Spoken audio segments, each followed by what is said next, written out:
Hello and welcome to, of course, China. Today we're here with Hunter Bliss. Yes, hello, cameras. He came here from Shenzhen this morning, and he's from South Carolina, studied in Germany for a few years, and then made his way here to China for his adventures. Very interesting, 25 years old and already leading his own adventures and enterprises here in Shenzhen. So we're going to be talking about stone paper, stone paper, sorry. We're going to also talk about, well, stock photography, something that he's done in the past and gives him some good money. And, well, his whole adventure about coming to China. So don't go anywhere. We'll be back in a second.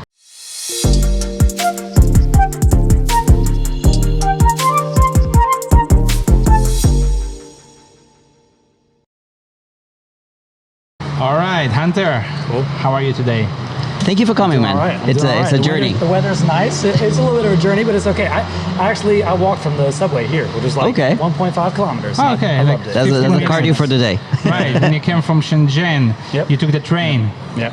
I took the bullet train and then the subway. Took you about an hour and a half? Yeah. The whole thing, right. And not very expensive. Very interesting how interconnected Guangdong is. Right. Yeah. I think the number 2 line is Dongguan's first. Is that first? Yes. Their first subway? That's Yeah, the only they're line, working on the second one. For 4 or 5 years already. Nice. They're making the second one, which will be now line 1.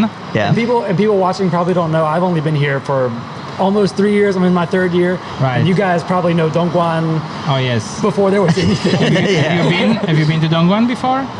I used to come to Humen actually all the time. To Humen? Yeah, to Humen, but not inside of Dongguan, the city. Okay, so I find it very interesting, the expats' journey into China and why they came here, how they ended up doing what they're doing now. So let's start with that, right? You said you are only 25. Yeah. And you are from South Carolina. How did the journey that ended up here started? So like Cliff Notes, like a summary of how that all happened? No, I mean, just you studied in Germany, right? Yeah, so Right out of high school, you went to Germany? right out of high school, I went to Germany. How is that, like, why?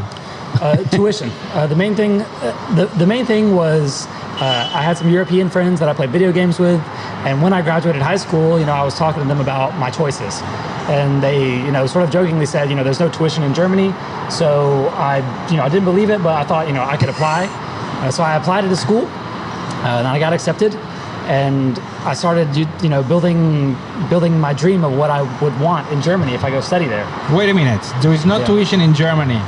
It's No, like not for anyone. Anywhere in Germany? Like, technically speaking, you have to pay 100 euros per semester for administrative costs, and then like 100 euros if you get a subway ticket for the semester as a student. What's the catch? How about visa to stay there? How about language? Is the process difficult? Depending on what country you come from. If you come from America, you come from a country on a list called the privileged countries. So you have to you put less money into a bank account to get a visa. But if you come from somewhere like Africa or China, then you have to put in more money into a bank account. How much money are we talking about? I'm not actually And sure. the bank account needs to have. For me, I think it was like $3,000. Ah, okay. Get it's not- out of town. You have to prove that you have that in a bank Because account. you're But from we a also privileged we country. also we also what the talked list is to called. It's called- Rachel. Remember, one of our first guests in the show, and she was also hoping to go to Germany, but she couldn't go. I don't remember why she couldn't go. I don't know. She want to go to study? Because she studied in a Chinese high school. She graduated from a maybe Chinese high school, the and they couldn't. credentials, what she had. Yeah, she couldn't homologate what she had done here in China. So So what about language? Do they study in English or? My first studies were in English because I wanted to learn German. So I joined an international program for electrical engineering. And in that program, the first year is in English and then everything else is in German. But I wanted to learn German because I wanted to study physics in Munich at a really nice university there. So I learned German in the first year, and then I started in German after that. At that point, you finished high school in South Carolina. Yeah. Have you ever been outside of the U.S.? At that point, no. I had never been outside of the U.S. I had never even been outside of Georgia and Florida. Wow. Okay. Before, so it was. And you didn't have any clue that you would end up in China one day. I'm sure. No. Right. If if you told me when I was in Germany that I might go to China, I might say, oh, that's cool. But if you told me before I went to Germany that I'd be in China someday, I would have been like, why? Right. What in the world? So you went in. Okay. So you went to Germany. You studied. You started studying. What was it? You went to for physics. Yeah. Okay. And how was getting accommodated there in Germany as an American guy? Different culture. Was it hard? It's okay. I mean, we're sitting in China right now, so you guys and probably everyone watching knows what it's like to be a foreigner in China. To be a Western foreigner in Germany, it's okay. It's okay. What's the stereotype that Germans have about Americans? Do they have one? They do. They have different ones. I guess there are good and bad ones. We'll start with the bad ones, and then we'll go to the good ones, because I do believe in the good of people. Americans tend to maybe not. They're loud, a little rude, and they're not very respectful when they're in other countries of other people's cultures. But Germans also do see Americans as having really big dreams. They're really ambitious. I think a lot of Germans, in Germany, I think there's a little more pressure to be part of, the community, the sort of system that they have, and people don't really have the sort of, if you want to call it blind confidence to just go for broke and do something crazy. And Americans can do that, and I think Germans recognize that. Would you recommend people to go to study in Germany? I mean, there's so many American people that are under this debt. Yeah, I especially recommend it for Germans. For Americans. You told me something when we spoke before. You say that Americans don't think, why maybe not a lot of Americans go there? Because no, so when you go to Germany, and Germany's a really, really international country. I would say it's almost more international than America, even though America is a really diverse place. Not enough Americans go abroad to study seriously.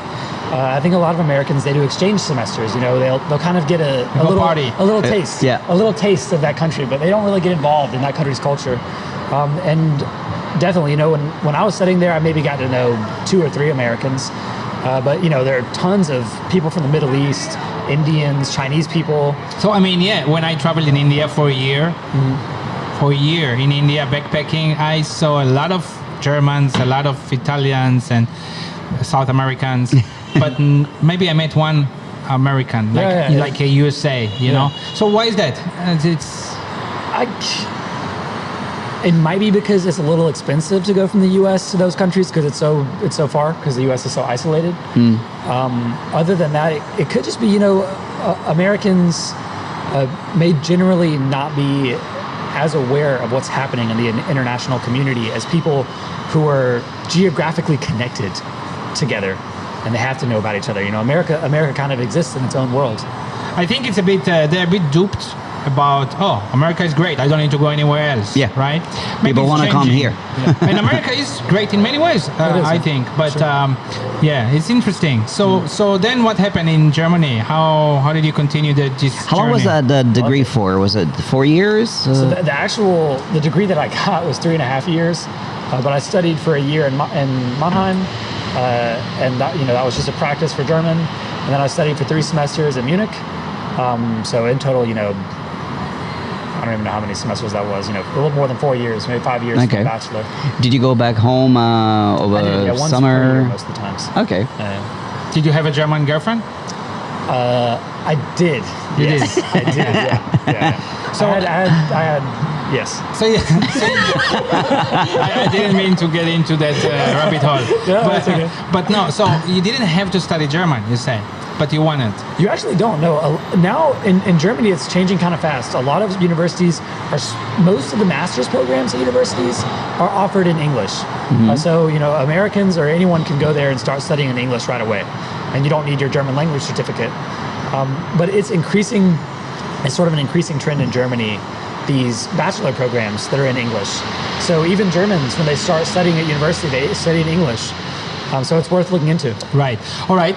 And let's just trying to push further a bit to the China thing. So at what point? How did you end up coming to China from Germany? At what point there did you think, okay, I might go to China? Because you said before you actually went on to study Chinese there. Yeah. So after, I sort of fell out of love with physics, and I started working a job at a company called Park Pocket. That was probably one of the best jobs I've ever done in my life. There was a lot of traveling and a lot of photography. My boss said that if I like photography so much, I should study photography at the Hochschule der Medien in Stuttgart. In English, it's called the Stuttgart Media University, I think.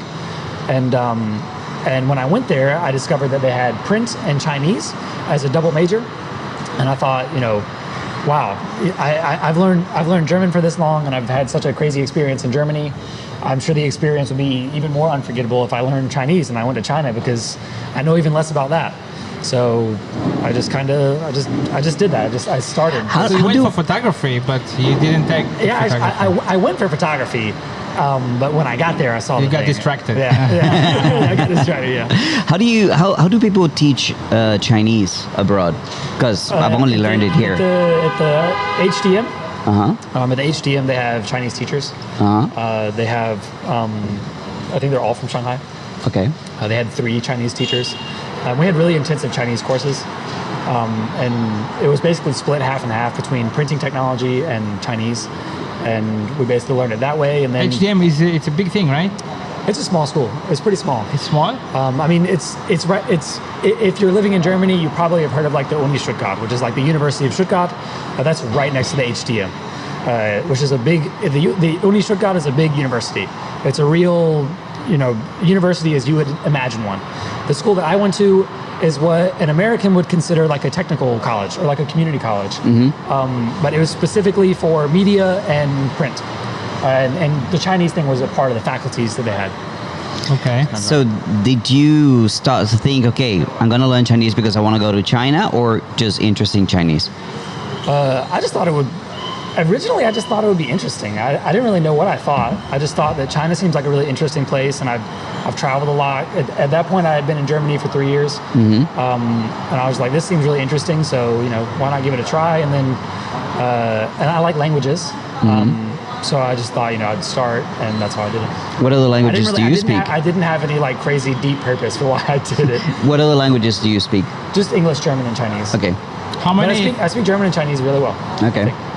So I assume that your family just speak English back home. They do. Yeah. Right. My mom is trying to learn German.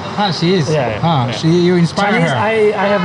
I do not recommend my mom learns Chinese. It's too hard for her right now. Right. But German's good to get her feet So wet. those people studying Chinese with you in Stuttgart, they were Germans? Germans, right? Yeah, they're all Germans. People actually stick with it, or you know what I mean? Because Chinese is a difficult language, right? Yeah, there were different levels. I don't want Did you to study Chinese from German or from I English? did, yeah. We studied it in German. Yeah. So, it's crazy. wow, okay, Yeah. from your second to the third. I learned English in French. So Wow. No, I mean, I don't want to come across like I'm not modest, but I think my Chinese level early on was higher than most of the other people, because I had been learning German that whole time, so my brain was just fresh for a new language. I learned Chinese pretty quickly, and there were differing levels. I mean, some people didn't really like speaking Chinese, so they just didn't speak it that much, and then some people really liked it, and we worked hard, and it was there were a bunch of different people. All right. A bunch of different levels. when did you pack your bags and come to China? That was. But what was the thought process behind? Or where was the first I don't moment know you what thought, year it I'm was. going to China? And how long it took you to go after you thought that? When I told my mom that I want to study Chinese, I guess that was the first moment. My mom was just like, "What in the hell are you doing? Yeah, I mean, you've been in Germany for this long. What are you doing speaking Chinese now?" The first moment.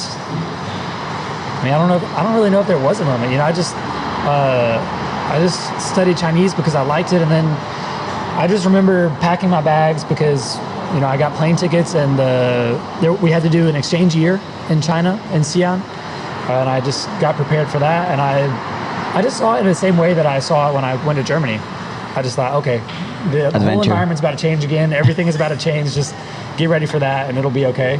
What kind of preconceived notions did you have about China before you came here that turned out to be just different? I think maybe ideas that most Americans might have. That the Chinese people are really poor. Poverty is the main thing in China. Human rights issues, censorship, whether or not they have freedom here. It's not a positive view. For the most part, it's not a positive view. I would say that was probably about right. And honestly, that was even after learning a lot of Chinese, that was still a lot of my view before I came to China. Did you know any Chinese people there in Germany? We had teachers? exchange students. The teachers? So we had the teachers, but the teachers have been living in Germany for decades or whatever. What would German people think the same? Excuse me? It depends. It really depends. I think Germans. Sometimes I think German people can be more proud about their nationality than Americans. You look at if a German's watching, I know, even if you look at the growth of AfD, you can see it in Germany. So I'm trying not to speak as if I'm an outsider looking at Germany. I can see it from the inside too. I think Germans also sort of think, made in China. If something's made in China, it's bad quality. Right. It's just sort of that general because they perception. have the pride of making things really well. Yeah, they do. Yeah, they have a history of innovation. Right. But I think in Germans' minds, because they're much closer to socialism, the whole communism thing is less of an issue in China. Censorship, maybe, but maybe not. Not as much as America. At what point this notion, this thinking you have about China, even you admitted that you still had that even while learning Chinese, right? Did, yeah. From growing up and all this what you've been hearing. At what point this starting to change? From landing? It didn't. My perspective. I didn't do a 180. Whoa, China is some sort of utopia or anything like that. Right. I earned a deeper understanding of what China is. And I think, living where I live in Shenzhen, you guys are out here in Dongguan. Dongguan is tier 2. Tier 2. Tier 1, some We people became would say. tier 1 a year tier 2, ago. really. Yeah, It's tier 2. You can Tier compare it 2. with Shenzhen. Yes. When you're living in Shenzhen, you're living in Guangzhou, Beijing, Shanghai, these places. Holy shit. It's from just those places, it's clear that China is not solely a third world country like people label it. Like people think. But then, of course, really, you go out into places like Liaobu, for example, where they do a lot of packaging print, and you still see Pockets. communities that are coming out of poverty. So it's not like it's all one color. But what you do see about China everywhere you go is that the direction is positive. I can say that confidently. So there's sort of a. Also, it's not the same kind of poverty too. I think you've. I made a video about that. before, Yeah, right? It's not the poor people are not the same as poor back home. No, it's not like people are hungry, and it's not like people are unsafe. Homeless. No. It's not like that. It's more of just I guess the quality of things around you, maybe. I guess the best example of in Liaobu, when you go to even large companies, you go to the bathroom, for example. Yeah. And there's no toilet paper. That for me, I think that's sort of a basic thing. Third world country. Yeah, you kind of think It's that like way. science. I can't. It's hard to explain China. I think it really is. Mm-hmm. I didn't expect you to say there was a moment. I think for all of us, it's a process, right? Well, for me, when I got off the plane and I started seeing, I had this whole communist idea, and I get off the plane, get on the taxi, and I start seeing BMWs and Audis, and I'm like, whatever happened to communism? That was the first shock. Right. Yeah. When I said, this is different, so keep an eye open because it's not going to be what you thought. I think for Americans, it's a little different than people that maybe like you from Colombia or me from Israel. Especially Americans that grew up in the 90s, 80s, when it was really good. America was really great, right? So seeing a place that doesn't have toilet paper is like, What the heck? It really is. Yeah. I mean, for me, I honestly, I can't imagine going to a bathroom in America and there not being like a model, like a nice toilet, thick one. yeah, nice thick toilet paper, like a Western toilet. And that's just like I think that's one of like the basic measurements of how I personally. For me was, does this town have McDonald's or not? Yeah, you're it's a product of where you grew up. Yeah. A good example of like a moment of realization. And I also would like to say as well that I still think the standards of living in America, even with what the news is the way it is, are amazing. I always love going back and seeing my family. But for a moment of realization was the first time that my mom came to China. My mom, when I came to China, my mom had maybe 2 months total of travel experience throughout Europe, and we saw a bunch of different countries in Europe. When she came to China, I picked her up in Guangzhou. And we stayed at a hotel like right next to the river there in the city. And as we were coming in the taxi on the river, my mom was just looking at all these skyscrapers, and she was just like, I didn't know China was like this. Yeah. It really, it definitely doesn't match with what we're told, I guess. Yeah, I think it's it's really realization, right? How long did she stay at that visit? That was 2 weeks. 2 weeks, and she enjoyed. So yeah, we went to we were in Guangzhou. We stayed in Guangzhou. Then we went to Guilin and then Yangshuo to see like the nice landscapes and stuff. Yeah, it was really nice, and she loves China. Okay, so basically you studied printing and Chinese in Stuttgart, and then when did you come here? Like you said something about the exchange. Yeah, so it was an exchange program between in Germany they call it TU Xian. It's like the Xian University of Applied Science. This is from which major? From Chinese? Print. From the print major, actually. Xian, the Chinese name is Xian Ligong Daxue, and they have a whole faculty dedicated to packaging and print.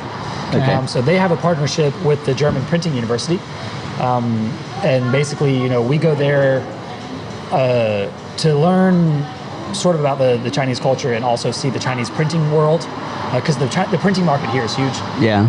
So that's what we did. We spent a year in Xian. A year. Yeah. And studying. Yeah. Studying at the Xian University. That's not necessarily because you studied Chinese in Germany. No. So I mean, we still continue our Chinese lessons there, but we're in China still. Okay, how was that? That's like you're still a student. You're going for an exchange experience. How was it? Yeah. Man, it was. Xi'an is a nice city, right? I've never been. Incredible. Actually. It's dusty. It is a nice city. It used to be a capital, I guess. It was the original capital before Beijing.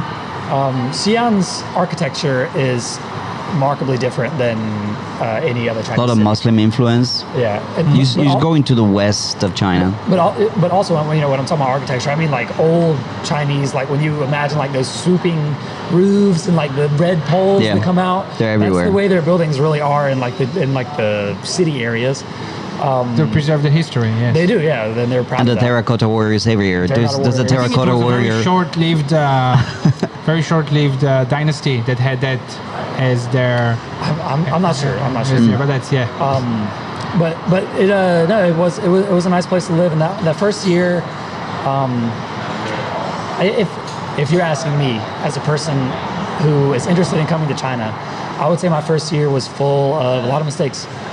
Okay, what kind? I think it's probably a similar process to a lot of foreigners that come to China. Now we're getting to the juicy stuff. That's interesting. All right. So let's talk about mistakes mistakes you make when you come into China. Yeah. I think I am guessing unless the person coming to China really has a character of gold, which I have discovered, it doesn't matter if it's China or America or Germany, is not common. That people are just really pure in character. When I came here, the first thing, just I didn't realize it, but I saw myself as more important than Chinese people. And I think this is really common among foreigners. And you still see that, you still kind of see that today when you hang out with some foreigner expat. Privilege, what we call privilege. To be influenced to think this way. Yeah. Right. And at the time, we were basically German university students, so as well as studying, we were partying really hard. And university students in China, it's not the same culture at all. And No. I bought a $1,000 phone with my mom's money, and it got stolen one night because I guess I got drugged at a Chinese club. Wow. That was probably okay. one of the worst things that I have ever done. And there are just stuff like that. And then when I started my internship, it was in a small room. I was given a small room with a colleague of my boss. And instead of seeing that for the privilege that it was and appreciating that, I told her that it was too loud, and I started, decorating all the walls with all of this like sound dampening foam, and I ruined her walls. I completely ruined them, and I didn't even think about it. Basically, Yeah. you were like behaving spoiled. I was, yeah, and I was. You mentioned something that I've always thought about when we think about privilege and foreigner privilege, is that sometimes the Chinese people treat us in a way that leads us to feel It that does, way. I mean, yeah. if I were to move to America, I would never be treated the way that Chinese people treat me. So no matter where you come from, you get to China and they treat you so nicely and with so much They do. deference and with so much respect, and you're like they worth put that into something. you, exactly. Yeah, To a- it's to a certain interesting. It's extent. mixed, right? Like, you're basically saying they're very welcoming.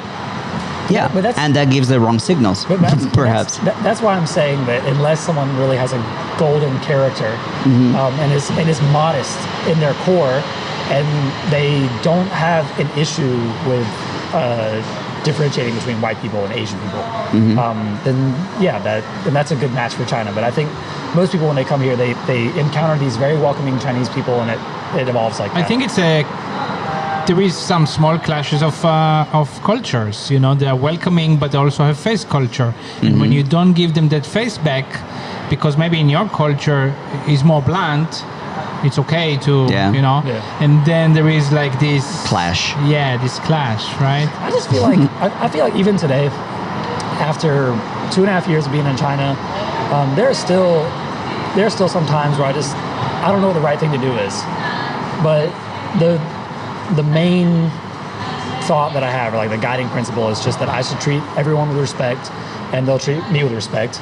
And I can speak Chinese as well, and I speak it well, and I try to just naturally just talk to them, and I just try my hardest not to judge the situation that I'm in at any given moment.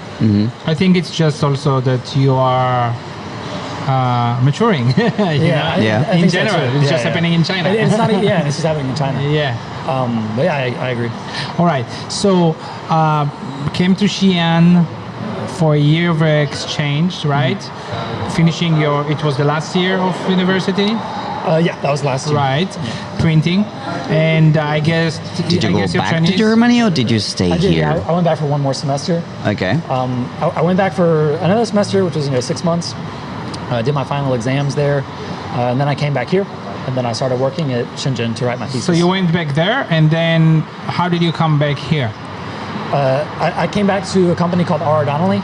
So you It's found a pretty job I found a job at a Chinese company from Germany? while I was in Xian. Where they helped When you? you found Okay. a job, Yeah. you mean so? But they waited for you. Yeah, so like at the time, we were actually sitting in a Chinese lesson, and I had developed a passion for print while I was studying print, and R. Donnelly is just the biggest company in the world, and I have a pattern of wanting to do great things, so I want to just like be part of the biggest thing. So I saw an event at the Xian University. I saw a sign for R. Donnelly, and I was like, whoa, like R. Donnelly is here in Xian.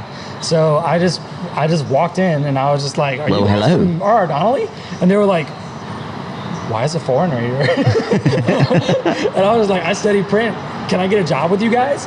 And they were just like, you want to work with R. Donnelly in China? And I was like, yeah, that sounds awesome. And they was like, go to Shenzhen immediately. You have to meet the director of the Shenzhen branch. So you went. So I went, and I You went met to her, Shenzhen yeah. while Yeah. in your 1 year exchange. Yeah, I took a flight to Shenzhen. Yeah. Okay. And Opportunities, man. This is the land of opportunities. But he created it. Oh, sure, of he course. looked, he opened his eyes and ears, and he went and did it. So, Yeah, literally just that. so that was, but then you went back to Germany after you Yeah, got the job. I still had exams, right? All right, so we will Well, talk we're more going to about take a that. very short break. All right, guys, and we are back. Well, we were talking about your experience here in China, in Xian, as a student, and then you went back to Germany. Can you tell us a little bit about that part of your journey? So basically, I still had some leftover exams before I could graduate, specifically post-press. Like also happens after that, all after the print. And I just, studied, I think it was that and another one, digital printing. I had 2 exams. And then I finished that, and I just came back to China. All right. So we had negotiated before I went back to Germany that I would come back and get a job. I'm interested to know that, well, you mentioned that there was no tuition while you were in Germany, but that doesn't mean it's a scholarship or anything like that. You had to it's really support hard. yourself. Yeah, you have to support yourself. Yeah. How did you go about that? So stock photography, like we were talking about before this, of course my mom, most of my mom from the beginning. But as I lived in Germany for about 3 years, I did stock photography really seriously. What is stock photography? I think some people don't even know what you're talking about. So it's basically high quality imagery for which you buy licenses so that you can use it in stuff like magazines. You're a So publisher yourself. you take photos and people buy them, basically. But They through buy licenses for them. Sure. So like magazine, newspapers, media, websites, different companies, they need photos to go along with their content. Yeah, I had and all they sorts go of into stuff. these websites. Yeah, well, there was and even they- CNN. CNN they do a segment called Face the Nation, and they use one of my images as their background. How did you It's know? crazy. Yeah, because I saw it. you I just was saw watching it. it. Yeah, yeah. I was watching because I watched. Of course, I watch the American news every day. And here. you got like 20 cents for that. No. It depends. I mean, if it's CNN, they're definitely going to pay a lot of money because it's Shutterstock. So they may have paid $200 maybe for that license For one photo. for one photo. Yeah. So you, as a stock photography photographer, how do you take photos and you upload to different platforms, right? Yeah, I think I have 7 different platforms that I still kind of use. Right. Shutterstock's the main It's a big one, right? Shutterstock is a good one. I haven't done really serious stock photography in quite a while. So. How does it work? I mean, I run a magazine for 15 years. I am subscribed to some stock photography websites. I used to with Shutterstock. It's expensive though, Shutterstock. It is, yeah, but that's it's the best good one. though. That's It's the best good. one. Yeah, you can Quality's find the best. anything, and they also have stock footage and many things. Shutterstock's office is in the Empire State Building. Just Oh, so really? Oh, that you know tells how you. well they're Huge. doing. Yeah. Aren't they're a part of Getty Images now, no? I'm not sure. I think. I'm not sure. But anyway, so how does it work? Like, how do you know? You probably want to take photos that after you put, a lot of people would want to download. How do you Yeah. choose what to shoot? Yes. I mean, originally, it was born out of that photography thing that I did for that company. Basically, when I started, my job was to travel to different German cities and photograph their parking garages.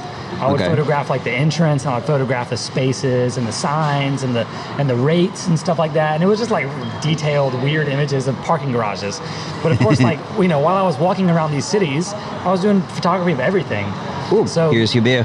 Oh, sweet. This is Martin. Thank you. Thank you.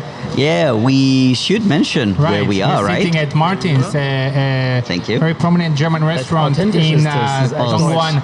This is their new location, really nice, at the beer garden right Yeah, I'm now. about to have Spätzle. Yes. That's crazy. Like, I don't know if Germans watch this, but I'm eating Spätzle in China. It's crazy.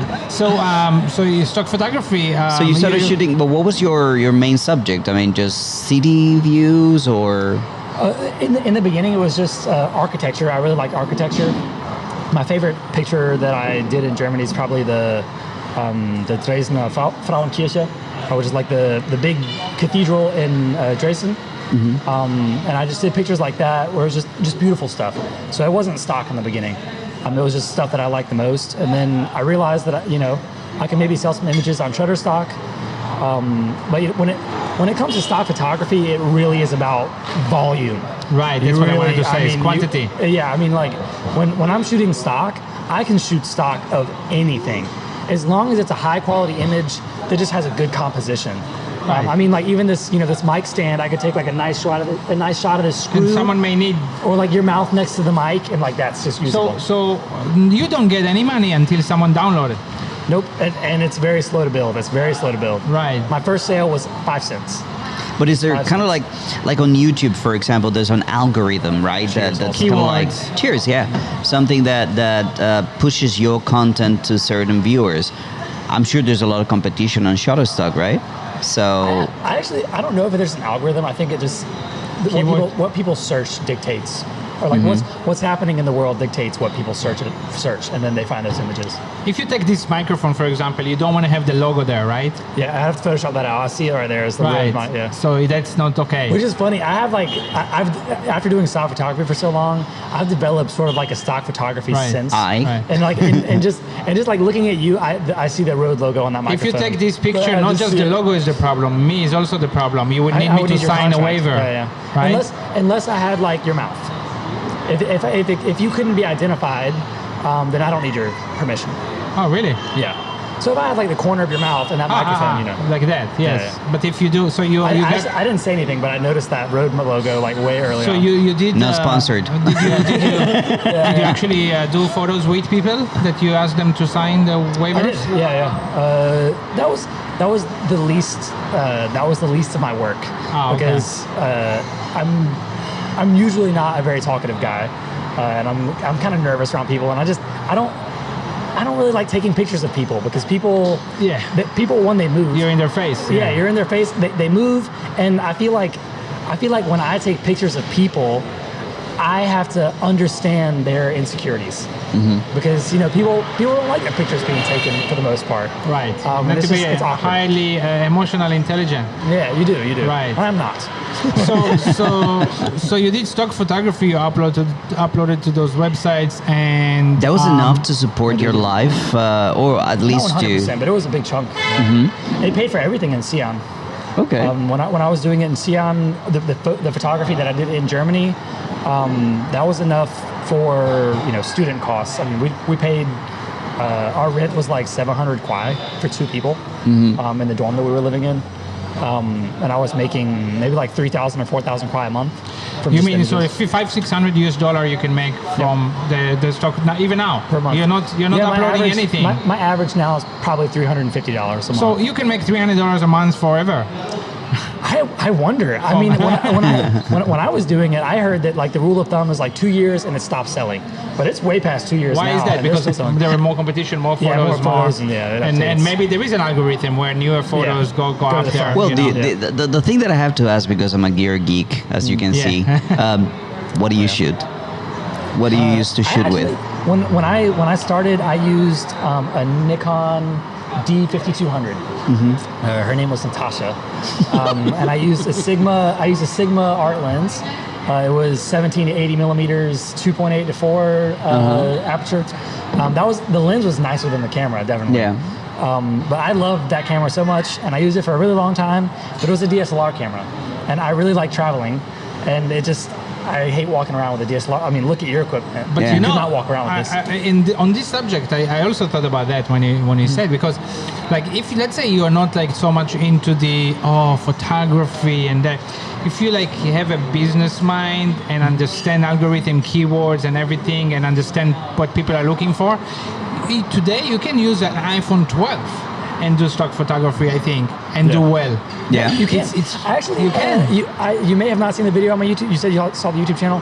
I did a video where I gave my mom a $100 compact camera, and I modded it just a little bit so that you could like manually adjust the shutter speed and the ISO and stuff. And it was just $100. Just a $100 little compact camera, and I got 12 images that she took on a vacation that we took together. 12 images were accepted by Shutterstock. Huh? Yeah. So okay, so that's interesting. They need to accept They have quality assurance. You mean like just they have their own Standard. Sharpness and content and all sorts of different stuff. I mean, you have to develop a feeling, because someone at Shutterstock, when you upload your images, is sitting there being a judge, basically, like, is this a good image? Right, it's okay, it's fair enough. yeah. How is it to open an account as a stock photographer? Is it easy? It's free. Yeah, you just start Yeah. And you just upload. I mean, when you first upload images, your first 100 images will probably all get rejected. Oh, really? Yeah, because they're Even good photos. Their quality requirements are pretty high. No. When I first started, looking at photos that I made when I first started are super. It's not sharp. My technique was just not very good. But you learn how to make better pictures. I see. Okay. And so do they pay you to your bank in America? PayPal. So if I'm here in China, would it pay me in China or? No. China has their own stock agency. It's called like China Vision or something like that. Okay. I wanted to make an account there, but I was in Xian. It was kind of complicated. But Shutterstock and the big ones are Shutterstock, Adobe Stock, Getty Images. Those three. But lots of media outlets around the whole world are looking more and more for Chinese stock photos. Why? Well, but why don't you're here? It just You're takes not so much doing it time. now, It right? doesn't pay much money. So I mean, if you consider how much time I spent on taking pictures in Germany and editing pictures, how many days? I mean, days after days after days of just 10-hour work days editing pictures just because I loved it. And ultimately, after 6 years, I made $20,000. So it's small money. I see. So it doesn't worth it, you think? If you do it this way. It's worth it if you really focus on images that are in demand. Like right now, if you really want to make money in stock photography, go out and take pictures of hospitals, needles, masks, Right. PPE. stuff that people are searching every day. But there is and probably make so good much images. competition now already There with is, that. yeah. You know, Yeah. I've bought some of these photos. Yeah. Recently. Yeah, but here on the ground, you probably have an edge because it's China. Yeah. You know, interesting in China, I will tell you, like, let's say 15 years ago. 15 years ago, for us, we needed photos for the magazine. And, you could go to the computer market here and they would sell you A DVD or a book. It's a big book with photos inside, small ones, all with index numbers and everything, and you get also tons of CDs, and they're all there. Yeah. And I used it for a few years till I realized, like, yeah, they stole it from some stock. They stole it from some. I mean, it must be right. But I had it all on CDs at that time. Yeah. Okay, hey Joe, my designer, we need that photo. I'm looking this one. Okay, which CD number? That's what we did. I didn't actually mention it, but when I went back to Germany from China, just because I was curious, I did an internship at a stock agency called Panther Media in Munich, and it may have been 2 months, a month, or something like that.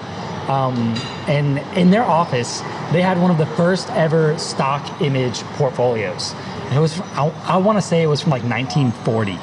Sure. It was like a black and white. It was like in perfect condition. They kept it in good condition.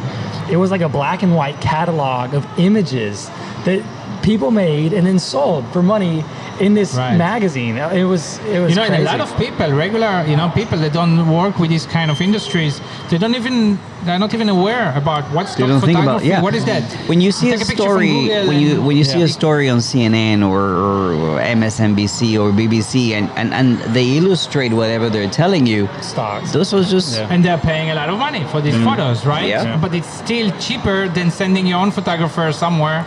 way cheaper. One of the big changes that's coming to the whole industry that I discovered while I was working at Panther Media are websites that offer high quality imagery for free. Because technology is so prevalent, anybody can be a good photographer nowadays. Even with your phone, you can be a good photographer, like you just said. Right. So why charge? So there are two main websites that stock agencies are freaking out about. One's called Unsplash, and the other one is called Pexels. I use Pexels now. Yeah. Pexels and Unsplash? I used it for stock footage, for video, free. You can find stuff for free. So you But what's the catch? What's the business model? Actually, there is no catch. The catch is for them because they don't know how to make money on it. They're trying to run these. They have at least server costs and business costs, but they don't know how to make money. So they're thinking of ways to sort of cleverly integrate product placement into their imagery, or cleverly put images on other websites where their stock images show up. It's the new age of first get the followers. Yeah. Get a database of this million people that's going to use your website because it's free. Yeah, like Then, like getting your email. Then think how to make money out of them. It's I can understand that, right? But I mean, people are uploading to those websites, and those people are not making money too. So why would you upload to that website? That is the question. More like the website is the. To some part, I use Unsplash all the time, and a little bit. Unsplash definitely does not have the quality of Shutterstock, not even close. No, of course and it's not. The selection's Of not course even it's close. not. And it seems to me like a lot of people, a lot of the imagery that you'll find on Unsplash is stuff that's good, but it was rejected by other stock agencies. So they just okay. take like their waste photos and they put it up on Unsplash because it might help with publicity, maybe. Can you have the same photo on many different platforms? You can. Yeah. And maybe that same photo is sold in different prices. Yeah, I mean, even like different photos get accepted by different agencies because they're all people judging the photos, and they all think in different ways. I mean, you can submit an image one day, it gets rejected, and you submit the exact same image again, and it gets accepted. And somebody Different else guys just say look at it and Someone's sitting there just like, okay, that's a good image. Right. Interesting. Well, maybe I should do some stock photos. But how do you? I mean, for example, what was your output? How many photos were you uploading each month or something like that? How many photos do you have right now? My goal is like 200 a month. It was 200 a something like month. that. That's about To submit. To submit, yeah. And that 10 a day. I mean, that includes keywording and the editing. The editing is the real one because you have to make sure it's a high quality image and it really clearly expresses an emotion. So your editing needs to be really obvious. It's not like wedding photography where the editing just needs to be good.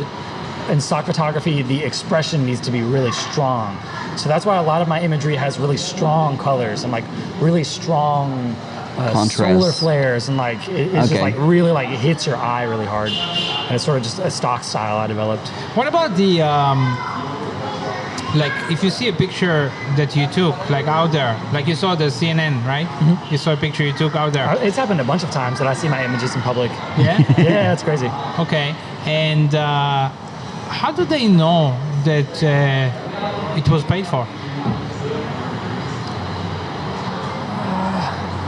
You know what I mean? I mean, I'm sure professional stock photographers would get on me for saying this, but I just don't really care. The places that I saw my imagery, I know they paid for it. Right, because I mean, like CNN's not going to use an unlicensed image. My goodness. Then, like, I saw my images a few times in the subway station in Stuttgart. The pictures of Stuttgart, and Must I know be they're paid paying for. for those. Yes. I know they're paying for those. Right. And but- there's places that maybe didn't pay for. You won't see it because it's too small. You won't even come exactly. across it. Yeah. I mean, I was happy with the money that I was earning. It's fine. I once here in Dongguan about 12 years ago, I had to settle with a photographer. We used someone's photos without their permission. My designer took their photo, and the You guy had an intellectual property battle in China. Yeah, a very serious one because I was That's awesome. I'm having one now too. But Yeah. that's a different trademark. That's But a different podcast. That was on a picture, and no, it's interesting because I was working with China Telecom. I had a contract with China Telecom doing stuff for them, and what we did was inside the Yellow Page book. At that time, still Yellow Page books existed, and That was printed by R. Donnelly. and someone in contacted Shenzhen. them and said, you used my picture without my permission. And they contacted me because we made a design, and they said, China Telecom, don't go to court. You have to fix this. You have to settle. So I had to negotiate with the photographer that apparently does this a lot. His wife is a lawyer, and they're like a team. And he puts pictures out there in a very high quality, so it's easy to just Be lured. Yeah. Yes, and I remember paying him 18,000 renminbi cash.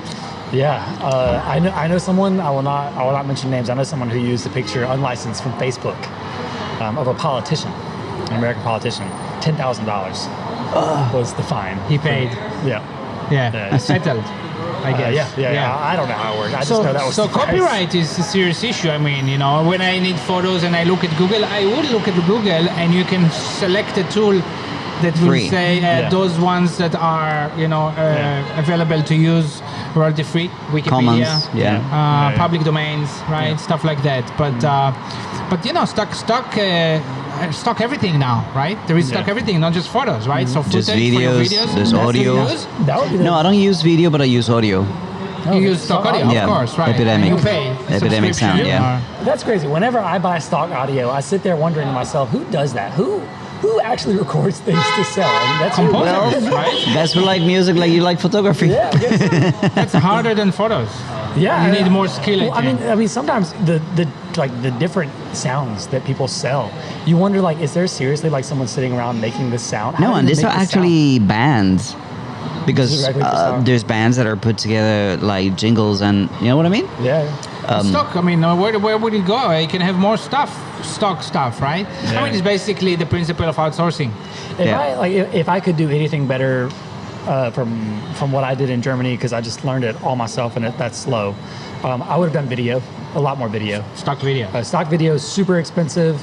There's not a lot of competition because not a lot of people do it. It will get more and more. And it'll get more and more. Yeah. I mean, 4K video is like, that's You it. can pay. It starts at $100. I saw this website I recently used, Storyblock, I think Storyblocks, .com. yeah. Yeah. I use Storyblocks. You can pay $50 a month or even less and get unlimited videos, and they have good stuff, right? Yeah. So yeah, I think more and more people will do this. Very convenient. Like for you, it can be very convenient. Well, Some things. I like to shoot my own stuff. Yeah, so. yeah. All right, you in-house yeah, production. correct mundo. Yes. You also have a YouTube channel. Tell us a little bit about that. Was it at the The same time when you were photography doing Right. You mean the stock photography one?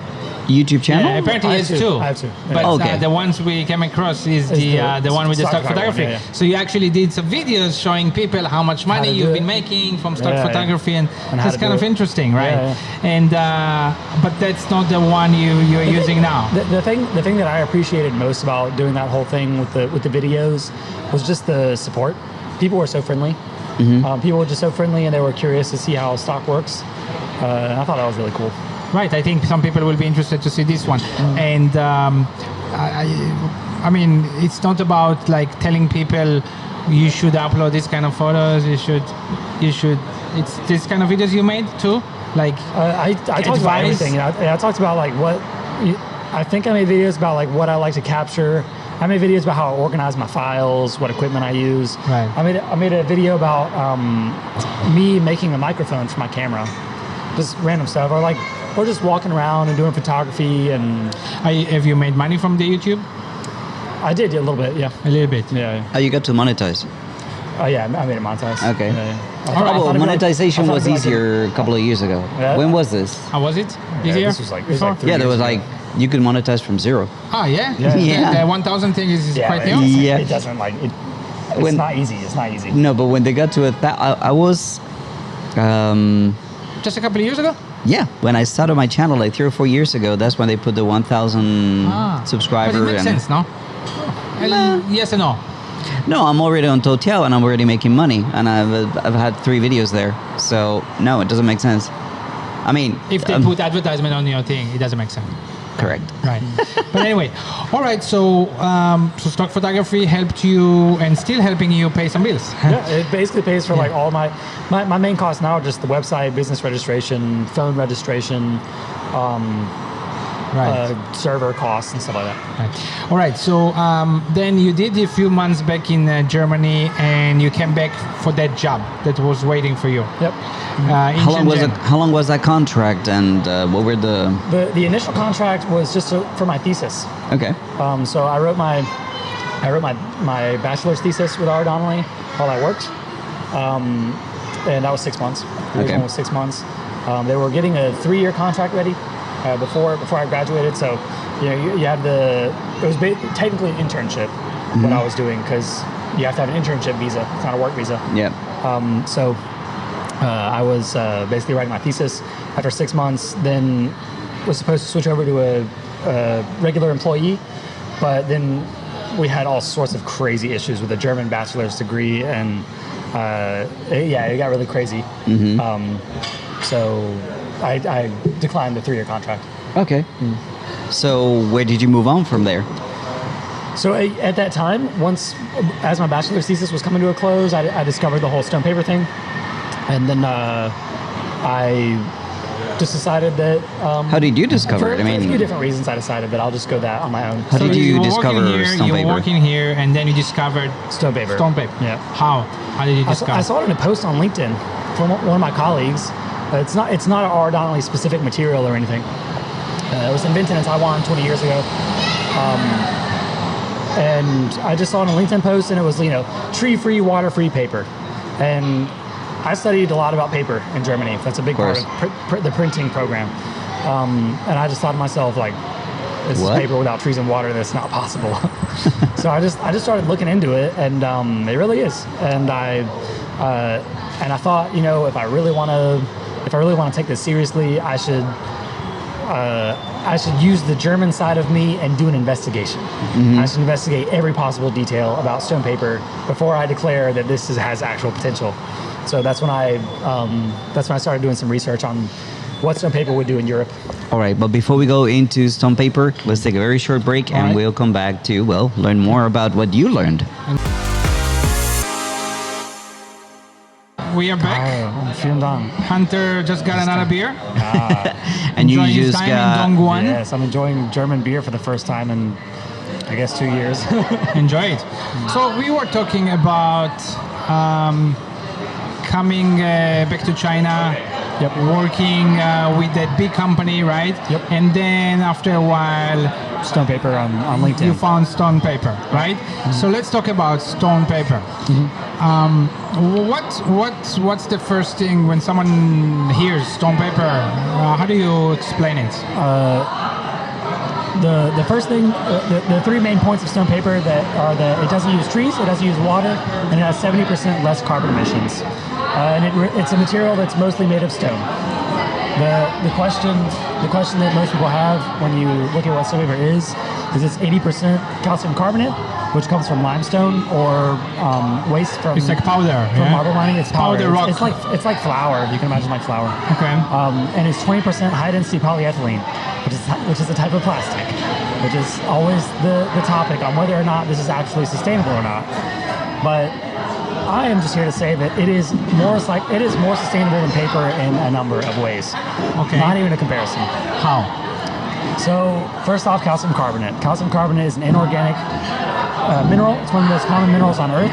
It's around 16 million times more abundant than trees. We don't rely on it for oxygen or water. And it is the main component in stone paper, which is why it's called stone paper. High-density polyethylene. Every year, there are approximately 430 million tons of high-density polyethylene produced. In the paper industry, you're looking at around 414 million tons of paper. But of that high-density polyethylene, that makes up 0.5% of the world's oil production. All of it. Wow. 0.5%. So when we're talking about polyethylene specifically, there are different types of plastics and they have different characteristics. But when we're talking about polyethylene specifically, we're talking about something far more efficient than paper. We don't need this to be a renewable resource for it to sustain us for centuries. That's just the important sustainability argument. And there's just, I'm happy to hear your questions. But I would say this, but it has 20% plastic. It does, yeah. So what do you say to that? I guess that your potential clients tell you this a lot. So most people that are serious about stone paper, they're not second guessing the sustainability. They're asking how it's going to be recycled, and now we can make sure that customers know the end of life of the product, not in the paper recycling. Because if you were to throw stone paper in the paper recycling, the plastic could potentially melt and clog up normal paper washing machines and stuff like that. The way it's made. Right. So that's the main question, is just how do we make sure that people know how to recycle it? And right now the main focus are German publishers who make books, and that's the question we're working on, how we label it. I have a question from the standpoint of people who use paper. Most paper comes in grams, right? You weigh it in grams, like 90 gram, 80 gram. Is it the same with this, or is there a different unit? Actually, or can I hop down and grab the paper? Sure, great. I brought 3 different gramages for you. Sure.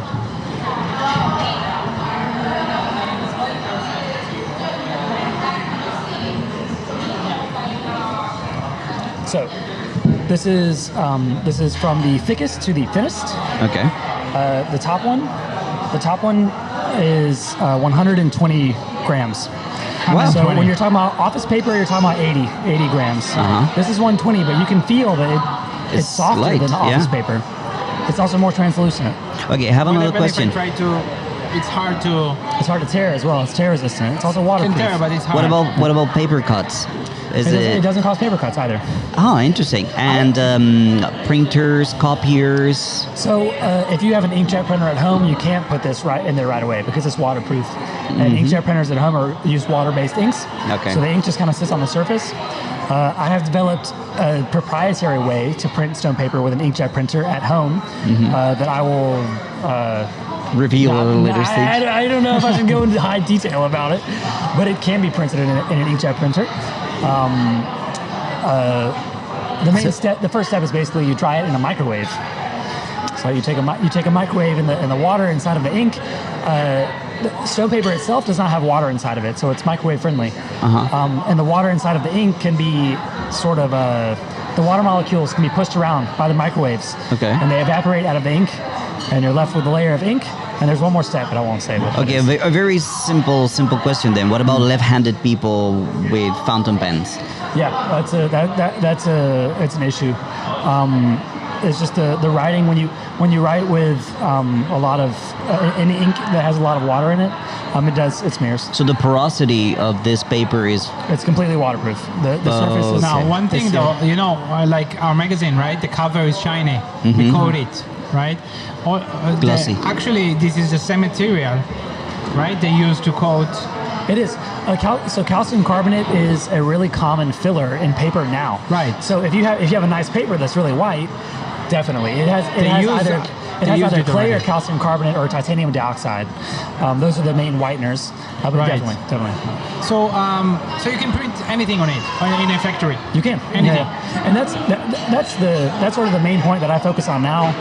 We're making notebooks for people to write on, but I personally I think its printing performance is the best because once you have a printed image and you have a book, you don't need to write in it, and it works really well. This is quite thick.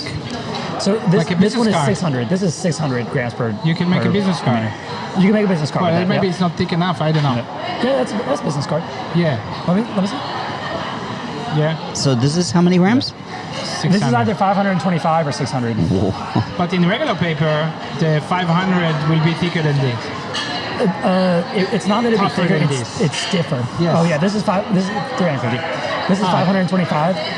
Paper is stiffer because the fibers are longer. There's no fibers in this. It's all microscopic particles, and they don't hook together like fibers of paper do. So the stiffness is much lower. So what happens if I try to burn it? There's no toxic emissions. That's a really big game changer for incineration disposal. So this, I personally, I don't think it should sit around in a landfill. It's UV degradable, but I think it's a good candidate for incineration because there's no toxic emissions and it just turns into calcium carbonate powder. No other ingredients. What are some of the uses of calcium carbonate powder? So calcium carbonate is actually really common in our lives now because it's so abundant. It's mostly an additive to increase the weight and quality of things. So when you're talking about like medicine, if you're looking at like white medicine, stuff that you think of as like white or like cosmetics, Okay. like powders that ladies use, it's soft because of calcium carbonate. Concrete uses a lot of calcium carbonate. Plastics already. Calcium carbonate is common in the plastic industry when you add 10% or 20%. So that's already being done. But this is 80%, which is the big innovation here. And that's paper as well. So How does it handle, pencil writing and maybe erasers? Like, because erasers, for example, you go too hard, you start to break the paper. Actually, how does? No, that's good. With pencil, I like writing on it with pencil or pens with Ball pens? not ball pens. Pens with oil-based inks that evaporate, or alcohol-based inks, whatever, like a Sharpie, Yeah. for example. I like that best for stone paper. What about erasers? Erasers are fine too. It's fine too. the surface of stone paper. Another one of the big innovations of stone paper is that it has a really high surface energy. So you have to have a high surface energy so that when liquids fall onto the surface, they lay flat. That's called wettability. It has a really high wettability. So when you use ballpoint pens are also okay. It takes a little longer to dry, but fountain pens are the big bugaboo. Yeah, because it's a lot of. And if you're liquid. left-handed, forget about it. Yeah. So if it's so good, how come It's not everywhere already. most people, I'm sure, never even heard about it? This came in the market like 20 years ago, did you say? Yeah, so this was invented 20 years ago, and 20 years ago, there are a few reasons why it's not being used everywhere right now. So it was invented 20 years ago. The price 20 years ago was unthinkable. I want to say even just a few years ago, this was something like 5 times the cost of regular paper, because plastic costs more than paper. But it was invented 20 years ago. When you consider paper as a raw material, it would normally take hundreds or thousands of years to grow paper. If you consider paper being invented in China and making its way to Europe, how that transition happened was not fast. Yeah. So that's one thing to consider, that this is just a really basic raw material. Another thing to consider is that it was invented by a very deeply Asian company. There's a big cultural disconnect between the marketing that they use and Europe and North America specifically. It's pretty successful in South America, relatively successful, and then it's successful in China. I also think that, well, there's like the resistance to change an industry. There's already an industry around the production of paper from trees. So those people probably are giving it a trouble. You know what I mean? Is that something there's an organization,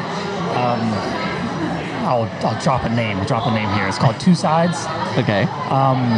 Two Sides is a propaganda organization about the sustainability of paper. And while there are arguments to be made for the sustainability of paper, there are ways that we can optimize the efficiency. Paper ultimately is not sustainable, and there's nothing that these paper giants can do. Yeah. There's no two ways around it. Yeah, I mean, when we're talking about Stora Enso or UPM, the two other names, but I'm not knocking them. They're great companies. But when you think about what it costs to open one paper factory, you're talking about maybe $1 billion in startup costs. Huh. So it's a different ball game where they are. Stone paper now is, I mean, there's barely even 50,000 tons in the world. 50,000 tons in the whole world. And when we're talking about paper, we're talking about 413 million tons.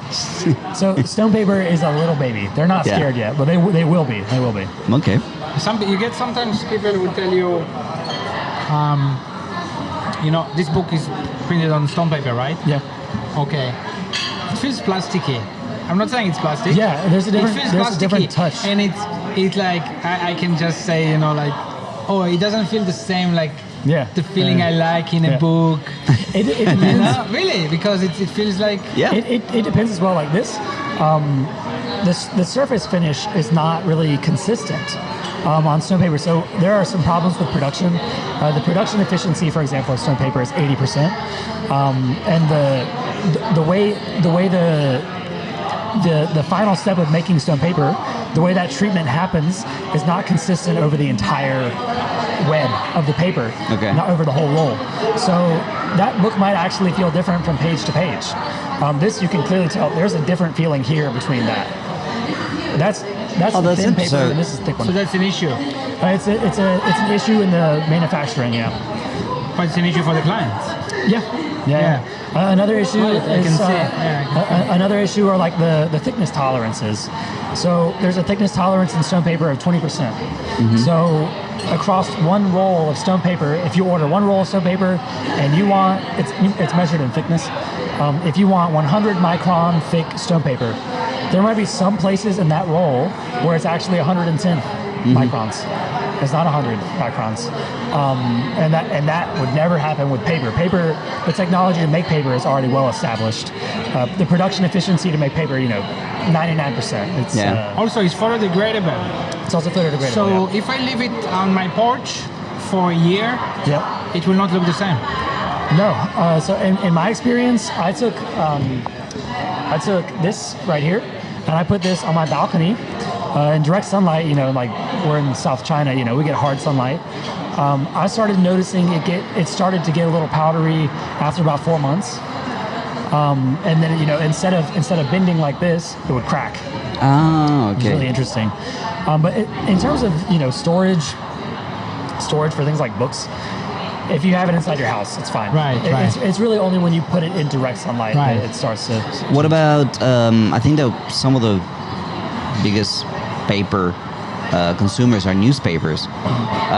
Can newspapers be printed on this kind of paper? What's that? Newspapers. Yeah. It could, but newspapers are not high quality. That's not a high quality paper. So it's going to have a large component of recycled paper in it. And it's going to be generally pretty cheap. It's a cheap kind of paper. This is going to be, where it is right now, this is going to be significantly more expensive than So it would never newspaper. reach newspaper usage. It will be cheaper than newspapers, yeah. It'll one be cheaper point? than the lowest quality paper on the market. Just to give you an example, 1 ton of high quality recycled paper, not newspaper, it's called FSC mix. It has at least 30% recycled content. It's really hard to get high quality recycled paper without a lot of additives. Per ton, that costs $1,200. But this per ton, the production costs $300. $300. The price of the worst quality cardboard per ton is $400 per ton. And the paper that you're using for your magazines, it's like $700 per ton.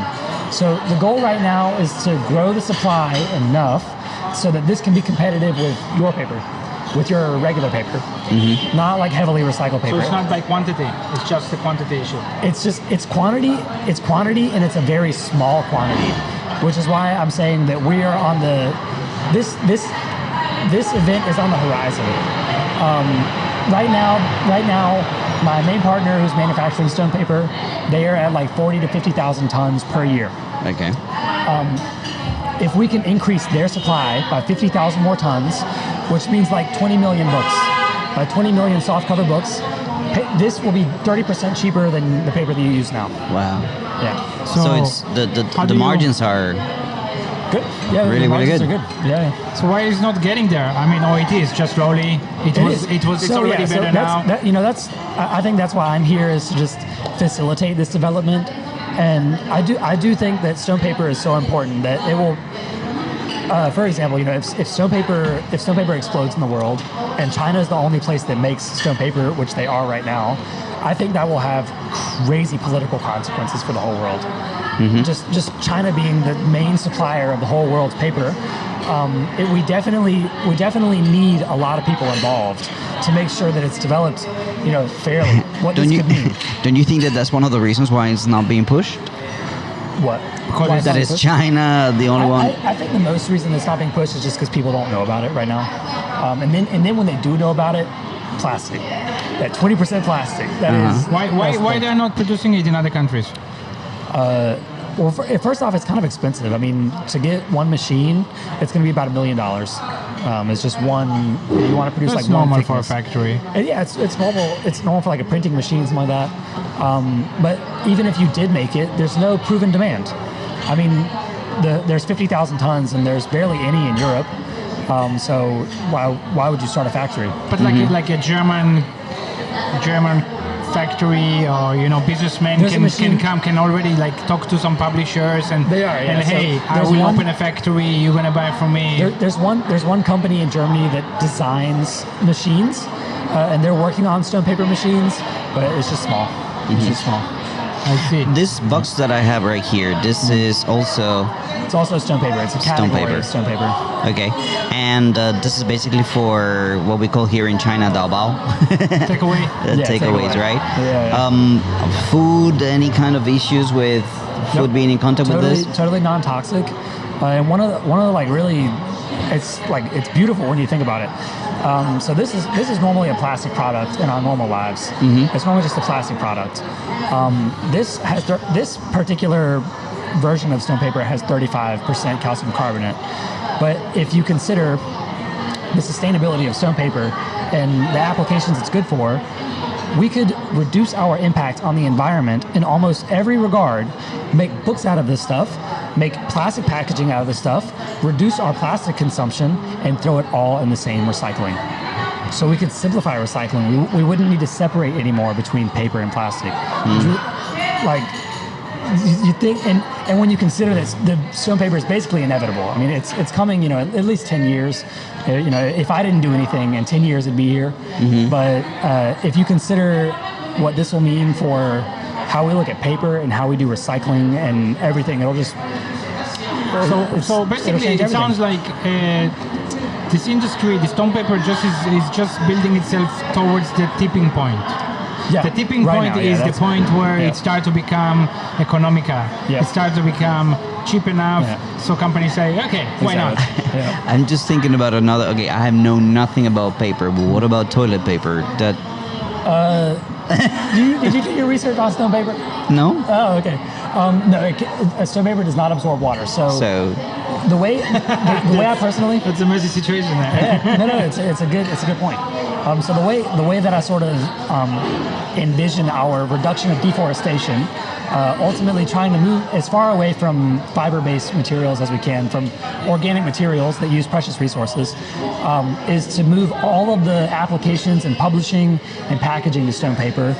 Tissue must continue to be made out of regular paper. Because of the fibers. It is by far the largest application of paper in the world. Books and packaging don't even come close. I mean, together they're not even. So toilet paper is really the problem in the paper. Toilet paper, it's okay. a problem for deforestation. So that will have to be made out of fibers. Okay. But in terms of books and packaging, commercial stuff, which are huge industries, we're talking around $890 billion in the world will be replaced with stone paper. So okay, so your company now, you started, you have your own company, your own brand, right? Pebble. Yep, Pebble Printing Group, which we'll put the website down here. And you just focus on stone paper printing, right? Because you are professional in printing, that's what you studied.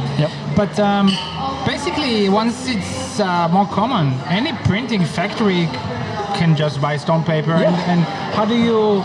So it kind of depends. Printing on stone paper is not really the same as printing on regular paper. But it takes a lot of practice. I mean, even now we still face issues with the surface coating that I just told you a second ago. Sometimes the surface coating is loose, and particles will fall off, and you might see a white dot in a black square, for example. So there are these issues. So like I cannot just be like telling my printing factory, hey, get some stone paper, let's print on that. They'll waste a lot of paper. There is an issue with that. They'll test it first, and they'll realize that it's not easy, because in my experience, the thing that a lot of printers do is they just say yes. Because the printing industry is a highly competitive industry. So when a customer comes in and says, hey, can you do stone paper? They just say yes. They don't test it and they don't research it. So this is one advantage that we have over other printers, is just the know-how, the run-up to printing stone paper. That learning curve. We're already up there. The second thing that we're going to start offering with some upcoming products that we're going to be producing is the Pebble ID. So in the copyright page, for example, of books, you can see a Pebble ID that you can look up on the website, and it validates that we created this product. Okay. Because our goal is to become the market leader in the fair development of stone paper. So it's important that we take the industry with us and spread sustainability in a responsible way. Because other Chinese companies could go out there and just really be aggressive with it and do the same thing. And it's probably going to happen. And it's probably going to happen. Stone paper will be a competitive industry in the future as well. Right. So we're trying to put It's a challenge. It's always a question of how I specifically, because I'm working with printing partners. I personally don't own printing equipment, and I don't manufacture it. How I bring stone paper under my umbrella. To sort of lead this transition through Europe and North America. But like I said, the learning curve, there are potential patents that we're looking at. I also brought a stone paper box. We're the only people that can do that. Hold on one second. Sure.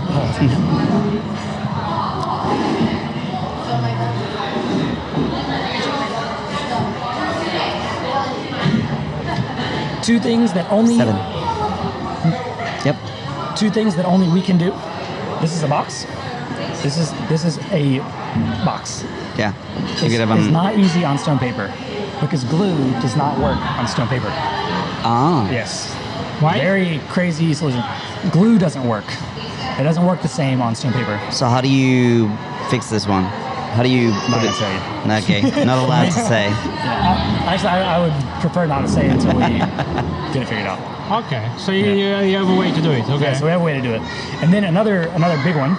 This will be really important as stone paper goes in books. Most there are stone paper books available right now. There's one children's book publisher in Spain that publishes only on stone paper, but their books inside of their hard covers use cardboard, regular cardboard to make it stiff because it has stiffness. This book is 100% stone paper. So on the inside, if you look here on the inside, one second, it's glued shut.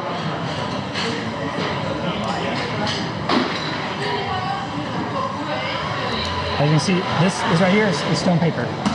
Oh, okay. So we found a way to make stone paper stiff enough to make a hardcover book.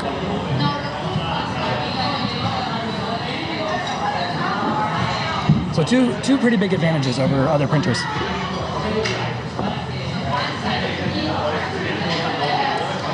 What about getting to publishers or? So right now the main goal is just to talk to German publishers. I personally believe that stone paper, if stone paper can succeed in Germany and potentially even be supported by the German government in sustainability, then it will spread all over Europe and all over the world. I need right now, in order to shift my business, for example, to go to my partner and switch them to 100% stone paper, we need to use at least 500 tons of stone paper, which is like 500,000 books. So we need to print 500,000 books, which I'll say in a second. We need to print 500,000 books to sort of make the first step in stone paper. 500,000 books is like 25 books. It's like 25 orders. Yeah, 25 normally, different. 20,000 copies of 20,000 softcover books. So that's the first goal. And then, moving forward, like I said, it's 50,000, which is 20 million books. That's a big goal, but I'm giving myself 4 years of time to reach that goal. So the first goal, hopefully this year, is 500 tons. Cool. Wow. Yeah. So there are some publishers already using stone paper. Not with your company. Not my company, no. Right. It's there's a company in Shanghai. It's spotted. It's spotted. There are stone paper notebooks that are being printed elsewhere, and children books that are being printed elsewhere. Right. And I spoke with all of those people who currently make stone paper products, but specifically for the children's book company, the printing company that they're printing with, it's a very competitive Chinese company, and they are not printing for a profit. I don't think that this is a very fair way to do print. Because it kind of destroys the whole industry, because people have to compete with your prices, so everybody has to lose their profit. And that's what they're doing right now with that company in Shanghai. Can I open this? Yeah, it's for you guys. You can keep it. No, thank you. So basically, I mean, all these, people outside the world, This is also with cardboard as well. all the people that are very aware about the environment, regular people, and they know about this, they may go online when they need notebooks and be like, I want to buy stone paper notebooks. Yeah. Right? I hope so. It's probably happening, right? I don't know when you guys are going to release this, but this is not on sale yet, but the company that makes this is called Woodless Paper. It's a German company, and I work with them. What is this? It's not regular notebook? It's one of their smaller customers. What's with the dots? Yeah. They sell it soft cover, hard cover, lined, dots, blank, Right. all sorts of stuff.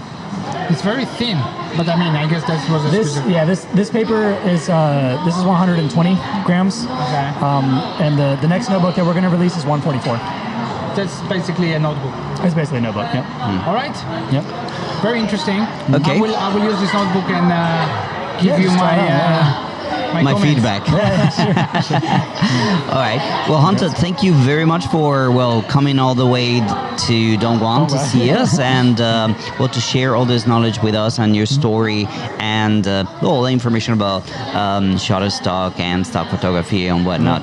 And also sure. thank you very much for the presents. Yeah. I'll be using this welcome. one as well and give you some feedback. Thank you. Thank you for coming, and it's interesting, especially to see. I think a young expat in China making his waves. Trying to make waves. Just started. Yeah, I wish you good luck, and we will stay in touch. Thank you. All right. Well, guys, that's all the time we have for today. Thank you very much for watching. And as always, if you like this video, give it a thumbs up. And if you like the content of our channel, make sure to hit the subscribe button. And when you do that, don't forget to hit the bell button to be notified whenever there's a new video out. And, make sure to follow us on all social media that you see over here. And until we see you again, this was, of course, China.